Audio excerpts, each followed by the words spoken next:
Poxa, Nando, de novo, cara.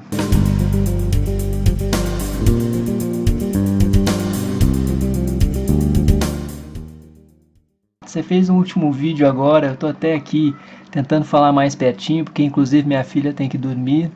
E tentando falar aqui mais na chincha, de forma bem descontraída, coloquial. Acho que é isso que você gosta, né? Mas assim, nesse último vídeo você deu um exemplo de ad hominem.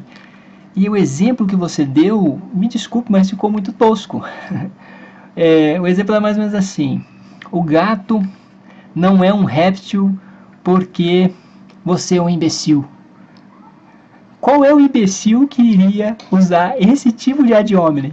Isso não é nem ad hominem, isso é ad burrum, ad jumentum.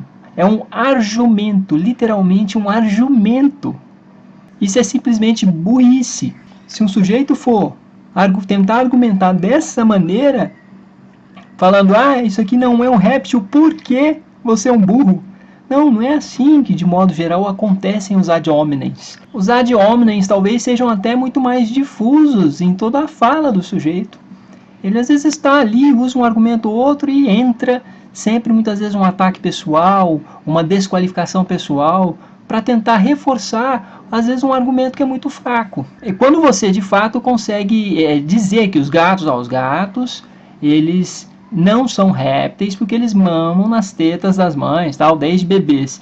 Aí, nesse momento, você, de fato, está conseguindo mostrar o que é um argumento, com um exemplo simplérrimo, muito simples mesmo, e fica fácil de demonstrar, mas quando você vai falar do ad hominem ficou um pouco tosco, me desculpe. Bom, mas o que eu quero falar aqui na chincha e num tom de voz até bem mais baixo, mais tranquilo, é falar sobre os inimigos da razão, da racionalidade. E quais são esses inimigos? São vários, obviamente, mas eu acho que ceder às paixões é um inimigo da racionalidade. Eu não conheço abordagem, linha filosófica, abordagem nenhuma que defenda o primado das emoções, o primado das paixões. No caso, você pode até mencionar o romantismo, que o romantismo defenderia isso e as várias vertentes do romantismo. Mas o romantismo, alguma coisa que pode unir todos os movimentos, ou todas as vertentes do movimento romântico, é uma defesa do sentimento, que é diferente de paixões e emoções. Por quê? Porque as emoções nos movem, os sentimentos nos constituem e as paixões nos arrebatam. As paixões tiram a nossa razão. Classicamente, as paixões são, de alguma forma, algo que impede a racionalidade. Elas são um obstáculo para a racionalidade. Então, esse movimento de odiar, de se indignar demais, de ficar muito revoltado e gritar, isso, na minha concepção, não é muito bom para a racionalidade. Aumentar o tom de voz também não é bom.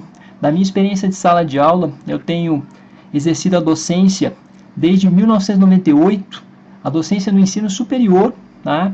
Desde do meu mestrado, de quando eu fazia o mestrado. Então, completei o mestrado em 1999 e o doutorado em 2003, portanto, eu já sou um velho doutor. Então, da minha experiência de docência, quando eu começava a aumentar o tom de voz, quando os estudantes às vezes estavam falando muito em sala, ou havia algum barulho que estivesse concorrendo com a minha fala, isso era muito prejudicial, porque você aumenta muito o tom de voz e começa a despender energia com alguma coisa que vai fazer com que a sua fala se distancie do seu pensamento.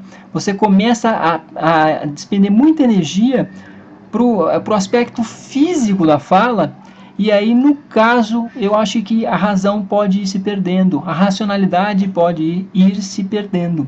Eu fiz um vídeo agora há pouco sobre oratória, até tem sido bom esse jogo, essa relação que se estabeleceu há pouco entre o trabalho do meu canal com o seu trabalho, porque tem feito refletir sobre isso, sobre oratória, retórica e até as disposições que podem facilitar algo que de alguma forma está mais próximo da racionalidade. Então, voltando à questão das paixões, se a gente a questão a paixão é diferente do sentimento. Eu acho que o sentimento é aquilo que já está constituído, e o sentimento, na verdade, não é nem o termo mais apropriado. A gente tem que falar de sentir ou sentir, que é diferente do sentimento. E o sentir diz respeito às impressões estéticas, diz respeito aquele olhar que a gente consegue ter quando a gente se espanta, se diz respeito à capacidade de admirar, se espantar e tentar observar o mundo como se estivesse olhando para esse mundo como se fosse a primeira vez, por exemplo. Então aí sim a gente tem uma virtude do sentir, tá? Do vivido, como muitos autores colocam, do Erlebnis. Mas ouvir o coração, se é que a gente pode colocar assim, diz respeito a somente uma das etapas de construção do conhecimento. O conhecimento, para ele se concluir enquanto toda a sua construção, ele tem várias etapas.